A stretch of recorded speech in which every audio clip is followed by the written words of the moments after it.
بسم اللہ الرحمن الرحیم۔ شروع اللہ کے نام سے جو بڑا مہربان نہایت رحم والا ہے۔ تعلیمات قرآن و اہل بیت کی تبلیغ و ترویج کے لیے ابو ابراہیم آغا علی روحانی کا ساتھ دیں۔ ہمارا یوٹیوب چینل خود بھی سبسکرائب کریں اور اپنے احباب کو بھی دعوت دیں۔ اعوذ باللہ من الشیطان الرجیم، بسم اللہ الرحمن الرحیم، الحمد للہ والصلاة والسلام علی اہلہا، اللہم صلی علی محمد وآل محمد وعجل فرجہم۔ محترم ناظرین و سامعین، السلام علیکم ورحمۃ اللہ وبرکاتہ۔ آج کی نئی ویڈیو کے ساتھ حاضر خدمت ہے، میں ہوں علی روحانی اور آپ دیکھ رہے ہیں ہمارا آفیشیل یوٹیوب چینل۔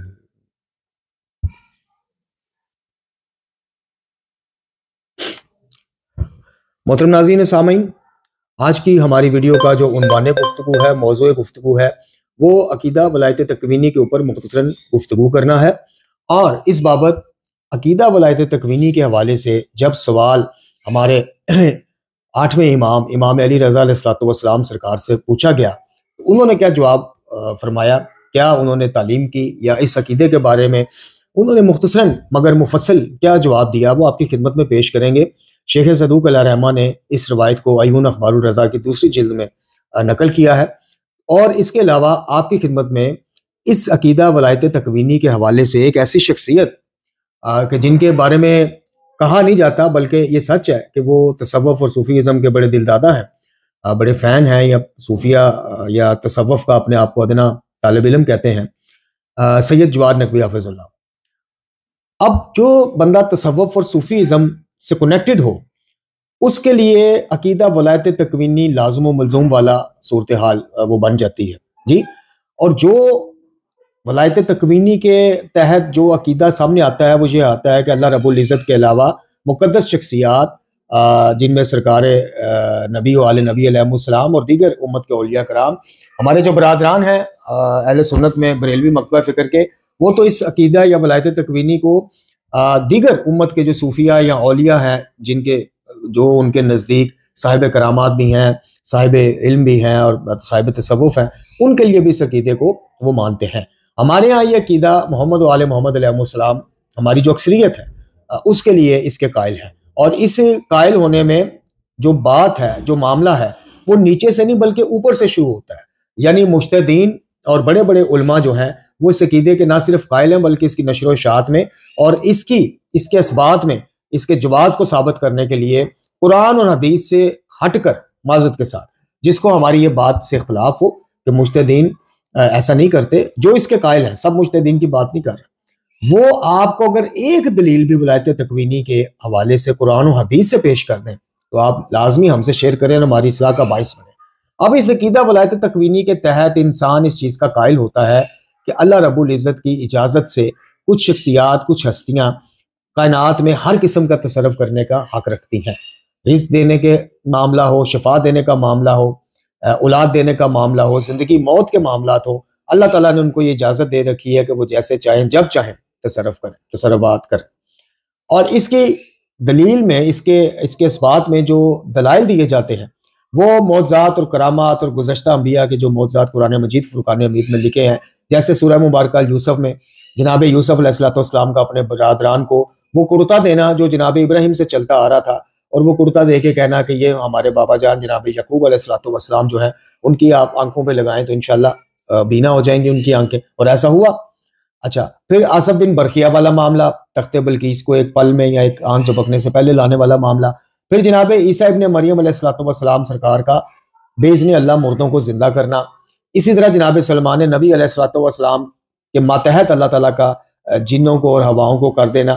ان ساری چیزوں سے وہ یہ عقیدہ یا یہ نتیجہ اخذ کرتے ہیں کہ یہ چونکہ ہمارے ہاں ایک اور عقیدہ پیرالل میں چل رہا ہے، وہ یہ کہ سرکار آل محمد علیہ السلام جو ہے، جو اکثریت عقیدہ ہے، گزشتہ سوائے سرکار رسالت مآب صلی اللہ علیہ وسلم خاتم الانبیاء سے، گزشتہ سارے انبیاء سے افضل ہیں اور اعلیٰ ہیں۔ تو اس وجہ سے وہ کہتے ہیں کہ جناب جب ان انبیاء کو یہ اختیارات اور اللہ تعالیٰ نے وہ دیے تو آل محمد علیہ السلام کیا نہیں کر سکتے۔ اب قرآن مجید فرقان حمید کی جن آیات مبارکہ میں ان معجزات الہیہ کا ذکر ہے، وہاں پہ یہ بات واضح یہ بھی ذکر ہے کہ معجزے کا فاعل اللہ ہے، معجزہ فعل خدا ہے۔ اللہ تعالیٰ کی مرضی ہو تو اللہ تعالیٰ کسی بھی قسم کا معجزہ اپنے کسی نبی کے، اپنے کسی ولی امام کے ہاتھوں ظاہر کر دیتا ہے۔ اس میں ایسا کوئی نہیں ہے کہ جناب یہ معجزہ کسی وقت بھی کوئی بھی انبیاء میں سے، گزشتہ انبیاء کے واقعات آپ پڑھ لیں، ہر نبی کی جو امت ہے وہ ان سے مختلف معجزات ڈیمانڈ کرتی رہی، لیکن اللہ رب العزت نے مفہوم پیش کر رہا ہوں کچھ آیات کا کہ اللہ تعالیٰ نے فرمایا کہ تم سے پہلے بھی لوگ یہ کرتے اور معجزات دیکھ کے بھی ایمان نہیں لائے، تو اللہ تعالیٰ نے جہاں نہیں دکھانا تھا نہیں دکھایا۔ ہم یہ کہتے ہیں، ہم سے مراد کہ جو اس سوچ کے حامل ہے، اس فکر کے حامل افراد ہیں کہ تصرفات کا کائنات میں حق صرف اللہ رب العزت کو ہے۔ اللہ تعالیٰ روزی روٹی، شفا، اولاد، زندگی، موت اور دیگر معاملات کو دیکھنے، چلانے، بنانے، سلجھانے والا ہے۔ محمد و آل محمد علیہ السلام کے واسطہ، وسیلہ اور شفاعت کے الحمدللہ ہم قائل ہیں۔ ہم اس چیز کے بھی قائل ہیں کہ محمد و آل محمد علیہ السلام میں سے کوئی شخصیت جب کسی معاملے، کسی بیمار کو دیکھ کے اس کے لیے شفا کی دعا یا دل میں ارادہ اللہ تعالیٰ سے کرے یا دل میں دعا کرے، اللہ تعالیٰ مستجاب فرماتا ہے، چونکہ یہ مستجاب الدعوات ہستیاں ہیں۔ اب کلین سے شیر نکلنے کا واقعہ بھی اسی عیون اخبار الرضا میں شیخ صدوق نے نقل کیا ہے، وہ روایت بھی۔ اب وہ اس کو بھی بطور دلیل لیتے ہیں کہ جناب اشارہ کیا۔ اب بات یہ ہے کہ جب کوئی امام اللہ رب العزت سے کہتے ہیں کہ دل میں بات کریں یا تخیل میں یا ارادہ کریں کہ اللہ تعالیٰ تو مسخر اڑا رہے ہیں تیرے ولی کا، تیرے دین کا، احکامات کا، یہ شیر باہر نکلے اور ان کو کچا کھا جائے تو مستجاب الدعوات ہے۔ اور اس سلسلے میں امام محمد باقر علیہ السلام سرکار کی روایت بھی نقل شدہ ہے، کتب اربعہ میں بھی ہے، اصول الشریعہ میں بھی وہ قبلہ نے بھی نقل کی ڈکو صاحب نے، کہ ہمارے پاس اللہ رب العزت کے اسم اعظم ہیں جن کے توسل سے جب ہم اللہ سے دعا کرتے ہیں تو اللہ تعالیٰ ہماری دعا کو مستجاب فرماتا ہے۔ اب معاملہ صرف اتنا سا ہے کہ کیا اللہ رب العزت نے کوئی ایسا نظام، کوئی ایسی چیز یا ایسی کوئی وہ خلق کی ہے، طاقت، پاور، کہ جو اپنے اولیاء، انبیاء یا اوصیاء، ان کے اوصیاء کو دے دیں اور جب وہ چاہیں جیسا چاہیں تصرف کر لیں، یا یہ معاملہ دعا کا اور ارادے کا ہے کہ جب یہ ہستیاں اللہ کے آگے ہاتھ اٹھاتی ہیں، دعا کرتی ہیں یا دل میں ارادہ کرتی ہیں، دل میں خواہش کرتی ہیں، تو اللہ تعالیٰ اس کو رد نہیں فرماتا۔ اب اس ضمن میں سب سے پہلے آپ ان دونوں بزرگواروں کا ایک کلپ سید جواد نقوی صاحب کا ہے، جو میں نے عرض کی تھی کہ تصوف کے حامل ہونے کے باوجود وہ اس کو بند دروازہ کہہ رہے ہیں۔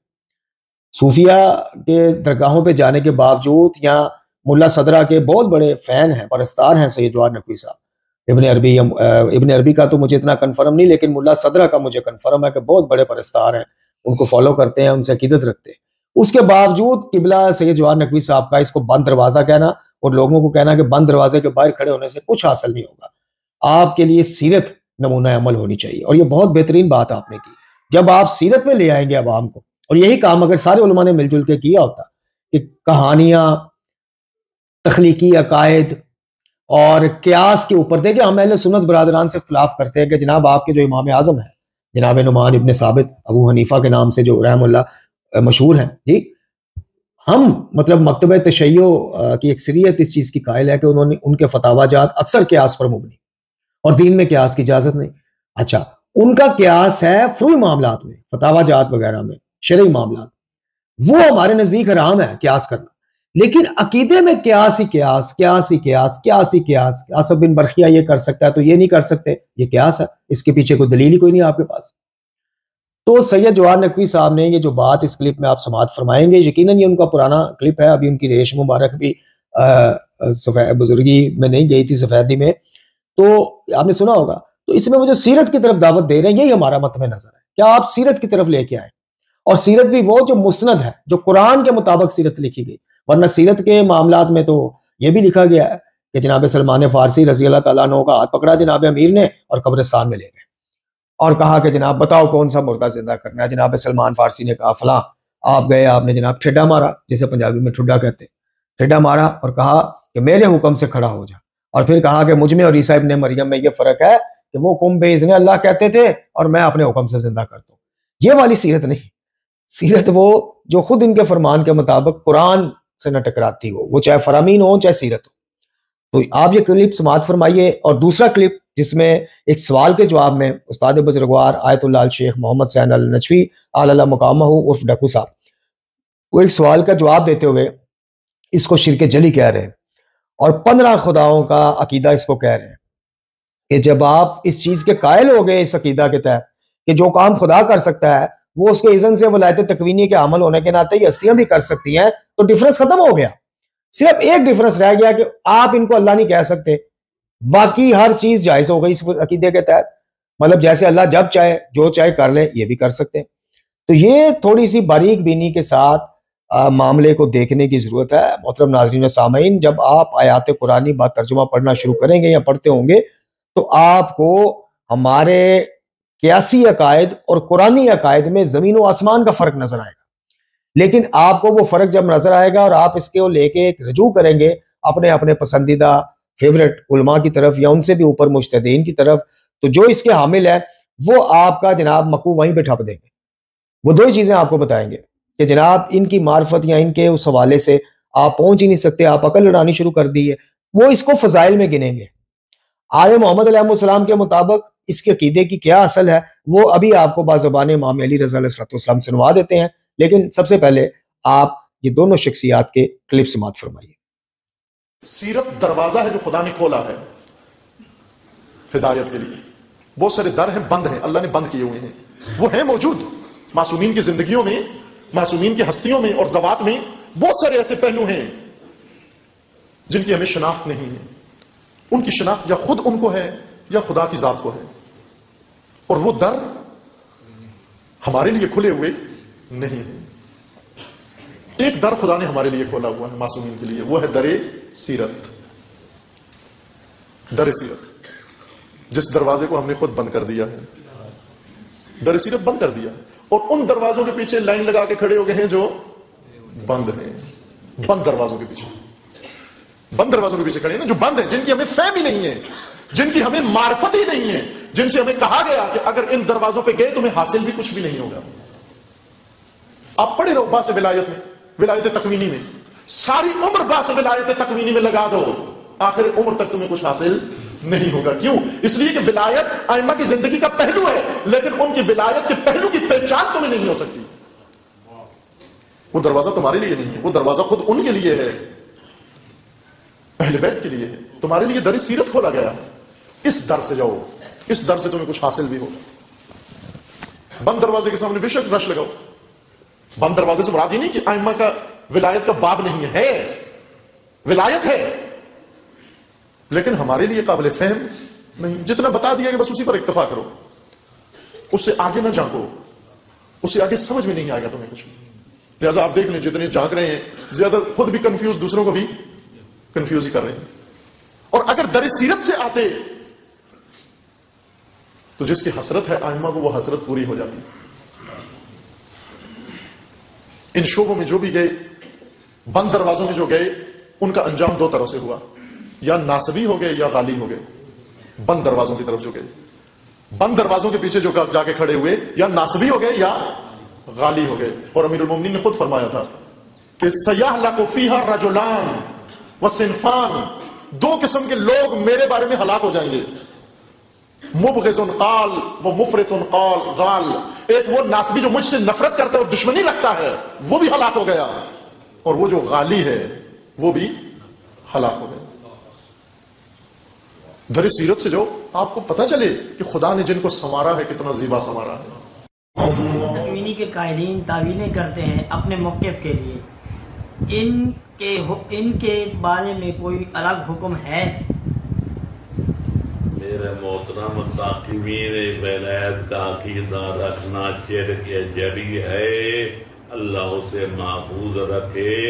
15 خدا نہیں، خدا مند عالم ایک ہے، جس کا حکم ہے جس کا کام کرنا چاہے تو کن کہتا ہے، کام ہو جاتا ہے. آل محمد ہوں یا نبی و امام ہوں، اللہ کی بارگاہ میں دعا کرتے ہیں، استدعا کرتے ہیں. اللہ کام ان کے ہاتھوں پر ظاہر کر دیتا ہے. جس کا نام معجزہ ہے، حقیقی فاعل وہ اللہ ہوتا ہے. جس کی قدرت عام ظاہر ہوتا ہے. نبی و امام مجازی فعل ہوتے ہیں، ان کے ہاتھوں پر ظاہر کرتا ہے. ایک ہے، 15 خدا نہیں ہے. جی محترم ناظرین و سامعین، آپ نے دونوں شخصیات کا کلپ سماعت فرمایا، اور امید ہے کہ آپ کو ان دونوں کلپوں سے کافی مختصراً وقت میں کافی اس عقیدے کی بابت رہنمائی ملی ہوگی۔ محترم ناظرین و سامعین، گزارش یہ ہے، عرض یہ ہے کہ دیکھیے، انبیاء ہوں، انبیاء کے بعد ان کے اوصیاء ہوں، یا امت کے اولیاء ہوں، یا نیک صالح متقین کی جماعت ہو، یا علماء حق ہو، ان سب کا، اب دیکھیں علماء کو وارث انبیاء علیہ السلام کیوں کہا جاتا ہے؟ اس لیے کہ کار انبیاء کو لے کے چلنا ان کے شانوں پہ ایک بہت بڑی ذمہ داری ہوتی ہے۔ اب کار انبیاء میں جو سب سے نمایاں اور سب سے مرکزی چیز ہے وہ توحید، کوئی اور چیز نہیں ہے، توحید کے بعد اخلاقیات، سماجیات کے معاملات، معاشیات کے معاملات میں رہنمائی کرنی، عقائد کے وہ ساری چیزیں بعد میں، سر فہرست نمبر 1 پہ جو پرائورٹی پہ چیز ہے وہ عقیدہ توحید ہے۔ اب عقیدہ توحید کے بارے میں آپ اگر ایمانداری سے مطالعہ قرآن کریں، مطالعہ نہج البلاغہ کریں، یا صحیفہ کاملہ کی دعاؤں کا مطالعہ کریں، یا آپ دیگر مستند فرامین آل محمد علیہ السلام کا مطالعہ کریں، تو آپ کو پتہ چل جائے گا، آپ کو لگ پتہ جائے گا کہ عقیدہ توحید کی حساسیت کا کیا لیول ہے، کیا مقام ہے۔ اس عقیدے کے بارے میں امام صادق علیہ السلام شرک خفی کی مثال دیتے ہوئے کہتے ہیں کہ اس سے بھی پرہیز کرنا، اس سے بھی بچنا، اور اس کی جب مثال دیتے ہیں تو امام فرماتے ہیں کہ کالی سیاہ رات، کالا سیاہ پتھر، اس میں چلتا کالا سیاہ کیڑا، وہی حال شرک خفی کا، جیسے وہ نظر نہیں آتا، اب اندھیری رات میں کالے پتھر میں کالا کیڑا کہاں سے نظر آئے، ایسے شرک خفی کا پتہ نہیں چلتا۔ اب اس کی حساسیت کا آپ اندازہ لگائیں میرے بھائیوں، میرے نوجوانوں، اگر شرک فضائل کے نام پہ ہر چیز جائز اور شرک نامی چیز ہے ہی نہیں، یعنی یہ کہہ دینا کہ ہم علی سے رزق مانگتے ہیں، اللہ سمجھ کے نہیں مانگتے، تو اب یہ جائز ہو گیا، تو پھر یہ شرک خفی کیا ہے؟ یہ شرک پھر ہے کیا؟ پھر آپ ان سے پوچھ لیں۔ ان کے نزدیک غالیت، شرک، نصیریت، یہ ساری چیزوں کا ایک ہی عنوان ہے، وہ یہ ہے کہ آپ ان کو اللہ نہ کہیں بس، جبکہ یہ بہت بڑا دھوکہ ہے جو آپ سے کیا جاتا آ رہا ہے۔ اس شرک صرف یہ ہے کہ علی کو اللہ نہ کہو، بس باقی سب جائز ہو گیا، ساری چیز جائز ہو گئی، جیسے اللہ تعالیٰ ہر جگہ، ہر لمحہ، ہر آن میں حاضر ناظر، ویسے یہ بھی حاضر ناظر۔ آپ بات کر کے دیکھ لیں کسی سے، آپ اس سے انکاری کریں، وہ کہیں گے آپ مقصر ہیں، آپ ابن تیمیہ۔ جیسے اللہ تعالیٰ رازق ہے، رزق پہنچاتا ہے، علی ابن ابی طالب بھی پہنچاتے ہیں، اللہ کا دیا ہوا بے شک پہنچاتے ہیں، لیکن رازق یہ بھی ہیں، وہ خالق اکبر ہے، یہ خالق اصغر ہے، یہ بھی خلق کرتے ہیں ان کے نزدیک۔ تو ان کے نزدیک جو فرق ہے نا، جو توحید اور شرک ہے، وہ ایک ہی نقطہ ہے۔ امام کیا آپ کو فرما رہے ہیں کہ بھئی اب دیکھیں، رات کے اندھیرے میں کالے پتھر پہ کالا کیڑا اگر مجھے نظر نہیں آ رہا تو اس میں میرا قصور ہی کوئی نہیں۔ ایک تو رات ہے، ایک پتھر کالا ہے، ایک کیڑا کالا ہے، لیکن امام مجھے اس سے بھی متنبع کر رہے ہیں کہ یہ شرک خفی اسی طرح داخل ہو جاتا ہے کسی مومن کے سینے میں اور پتہ نہیں چلتا۔ پھر ایک اور روایت میں امام فرماتے ہیں کہ تم لوگوں کا یہ کہنا کہ فلاں شخص نہ ہوتا تو میں ہلاک ہو جاتا، یہ بھی شرک۔ لو اب اس کی حساسیت آپ دیکھیں۔ اچھا، میں کہتا ہوں کہ کسی کے بارے میں اب ایک بندہ مجھے سر عام بازار میں بے عزت کر رہا ہے، میں اس کا مقروض، ایک صاحب وہاں سے گزرتے ہیں اور میری جان جا رہی ہے کہ یار میری عزت بھی جا رہی ہے، یہ بندہ مجھے سب کے سامنے بے عزت کر رہا ہے، لیکن اتنے میں ایک صاحب آتے ہیں، وہ اس بندے کو کہتے ہیں بھائی کتنے پیسے، وہ کہتا ہے اتنے، وہ کہتے ہیں یہ پکڑ اور نکل۔ اب بے اختیار میرے منہ سے نکل جاتا ہے کہ اگر آپ نہ ہوتے تو میں تو گیا تھا۔ اب یہ بے اختیاری میں نکل آیا کیفیت کے حساب سے، اس میں حرج کوئی نہیں، لیکن یہ شرک ہے۔ جس معصوم نے مجھے یہ بتایا کہ یہ شرک ہے، اسی معصوم نے مجھے یہ بتایا ہے کہ اس سے آپ کا ایمان ضائع ہو سکتا ہے۔ ہاں آپ یہ کہو کہ اللہ تعالیٰ، یہ پوری روایت ہے، گناہ کبیرہ سے نقل کر کے آپ کو بتائی بھی ہوئی ہے کئی دروس میں۔ امام فرماتے ہیں کہ اس کی جگہ اگر یہ کہا جائے کہ اللہ رب العزت اگر فلاں صاحب کے ذریعے، فلاں شخص کے ذریعے میرا معاملہ حل نہ کرتا تو میں گیا تھا، تو یہ شرک نہیں، یہ عین توحید ہے۔ کریڈٹ آپ نے اللہ کو دینا، سمجھنا آپ نے اللہ رب العزت کو، چونکہ اس میں حقیقت ہے، مسبب الاسباب وہ ہے۔ آپ کسی سے قرض مانگنے جاتے ہیں تو آپ سبب کی طرف رجوع کرنے سے پہلے اسباب کی طرف آپ مسبب الاسباب سے دعا کریں کہ اللہ پاک میں فلاں شخصیت سے قرض لینے جا رہا ہوں، اس کے دل میں میری نرمی ڈال اور یہ کام میرا ہو جائے، تو یہ شرک نہیں ہے۔ اگر آپ گھر یہ کہیں کہ جناب میں فلاں سیٹھ کے پاس جا رہا ہوں قرض لینے، وہ دے سکتا ہے، اس کے دینے سے ہی معاملہ حل ہو جائے گا، تو یہ شرک ہے۔ اب عقیدہ ولایت تکوینی کے حوالے سے آپ کو امام علی رضا علیہ السلام کی ایک روایت جو عیون اخبار الرضا کی جلد 2 میں نقل ہے، اور جو ہمارے پاس اس کی چھاپ ہے یہ مکتبہ الرضا والوں کی ہے، اور اس کا پیج نمبر بنتا ہے جی 443۔ اب اس کا جو عنوان ہے یہ آپ دیکھ بھی لیجئے، آپ کی اس پہ بھی ہم ڈسپلے کر دیتے ہیں۔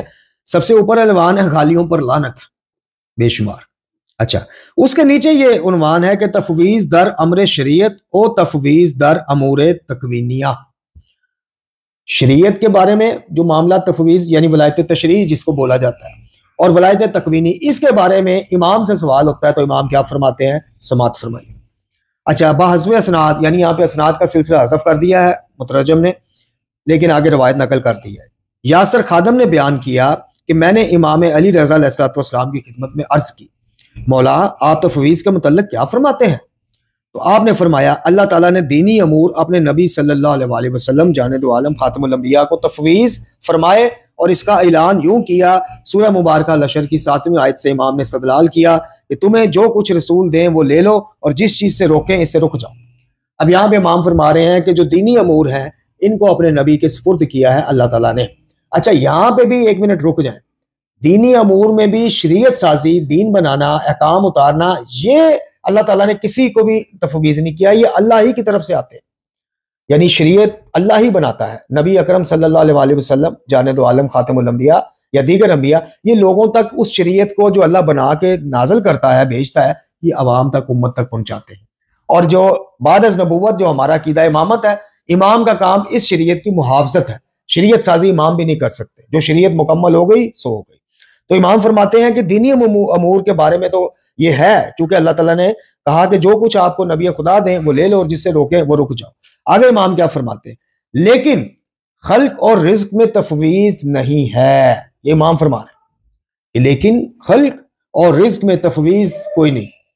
پھر امام نے قرآن کی دلیل دی. سورہ مبارکہ الرعد کی آیت نمبر 16 فرمایا کہ اس میں اللہ تعالیٰ کیا کہہ رہا ہے کہ اللہ خالق کل شیء، اللہ ہی ہر شے کا خالق.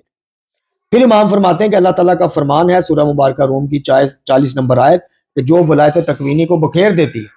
وہ آیت کا ترجمہ سماعت فرمائیے کہ اللہ ہی وہ ہے جس نے تمہیں پیدا کیا، پھر تمہیں رزق دیا، پھر تمہیں موت دے گا، پھر تمہیں زندہ کرے گا. آپ کہہ دیں کیا تمہارے شرکا جن کو تم اللہ کا شریک سمجھتے ہو میں سے بھی کوئی ایسا ہے جو ان میں سے کوئی کام سر انجام دے سکے؟ جو کچھ وہ شرک کرتے ہیں اللہ تعالیٰ اس سے پاک اور پاکیزہ اور بلند و برتر ہے. اللہ تعالیٰ نبی اکرم صلی اللہ علیہ وآلہ وسلم سے فرما رہا ہے کہ اللہ تو وہ ہے جس نے تمہیں پیدا کیا، خالق اللہ، رازق یعنی تمہیں رزق دیا، رازق صرف اللہ، اللہ بھی نہیں اللہ ہی. وہی تمہیں موت دے گا، یہ بھی اللہ ہی کر سکتا ہے، اور وہی زندہ کرے گا، یہ بھی اللہ ہی کر سکتا ہے. تو آپ ان سے پوچھیں کہ جن کو اللہ کا، اچھا یہ جن کے بارے میں آیت ہے نا یا دیگر آیات ہیں، یہ میں نے پچھلے درس میں بھی کہا تھا کہ وہ لوگ بھی اللہ کا مقابل سمجھ کے اپنے اپنے بتوں سے نہیں مانگتے تھے. یہ ذہن میں رکھیے گا، جا کے پڑھ لیجئے، آیات قرآن پڑھ لیں، تاریخ پڑھ لیں. جب ان سے سوال ہوتا تھا تو وہ کہتے تھے نہیں توبہ توبہ، ہم ان کو اللہ نہیں سمجھتے، اللہ احد ہے، وہی خالق مالک ہے، یہ ہمارے سفارشی ہیں، اللہ ان کو دیتا ہی ہمیں دیتے. اللہ تعالیٰ کو یہ بات بھی ناگوار تھی، یہ بات بھی کہ میری مخلوق کو میرا مقابل قرار دیتے ہو. تو اللہ تعالیٰ فرماتا ہے کہ ان سے پوچھو جس کو بھی تم بت کو بناؤ، کسی شخصیت کو بناؤ، یہ میں مفہوم بتا رہا ہوں، خلاصہ بتا رہا ہوں کہ جس کو بھی تم اللہ کا شریک صفات میں، افعال میں، کسی بھی امور میں سمجھتے ہو، کیا ان میں سے کوئی ایک نے بھی یہ کام کیا یا کر سکتا ہے؟ تو امام فرماتے ہیں کہ بھائی ولایت تکوینی کے حوالے سے کوئی تفویضات نہیں ہے. اللہ ہی رازق ہے، اللہ ہی خالق ہے، اللہ ہی تمام امور کو سر انجام دینے والا ہے. اچھا، پھر امام فرماتے ہیں ابو ہاشم جعفری کے بیان ہے کہ میں نے امام علی رضا علیہ السلام نے اسی بابت یعنی یہ ولایت تکوینی کی بابت جو غالیوں نے ایک عقیدہ گھڑا ہے اس کے بارے میں دریافت کیا تو آپ نے فرمایا کہ غالی کافر ہیں اور مفوضہ مشرک ہیں. جو ان سے نشست و برخاست رکھے یا ان سے کسی طرح کا اختلاط رکھے یا ان کے ساتھ کھائے پیے یا ان سے تعلقات قائم کرنے کی کوشش کرے یا ان کو رشتہ دے یا ان سے رشتہ لے یا ان کو امان دے یا ان کے پاس کوئی امانت رکھے یا ان کی کسی بات کی تصدیق کسی جملے کے ذریعے سے کرے یا ان کی مدد کرے تو وہ اللہ، رسول اور ہم اہل بیت کی سرپرستی سے نکل جاتا ہے. یہ بیان، یہ سٹیٹمنٹ امام کی مقصرین کے بارے میں نہیں، آنکھیں کان دل کھولو، غالیوں کے بارے میں ہے کہ ہماری سرپرستی سے وہ گیا. اب اس سے اوپر والی لائن آپ ذرا غور کریں کہ جو ان کی تصدیق کسی فعل یا جملے سے کرے. اب واہ واہ جملہ ہے نا، یہ غالی مجلس پڑھ رہا ہے، وہ شرکیہ فضائل پڑھ رہا ہے، میں اٹھ کے کہہ رہا ہوں واہ واہ واہ واہ واہ واہ واہ، تو یہ تصدیق ہو گئی اس کی جملے کے ذریعے. اب اس کا بدلہ مجھے کیا ملے گا کہ میں دنیا میں اور قیامت میں اہل بیت کی سرپرستی سے گیا. یہ مقصر کے بارے میں نہیں ہے، لیکن مجرم مقصر کو بتایا جاتا بڑا.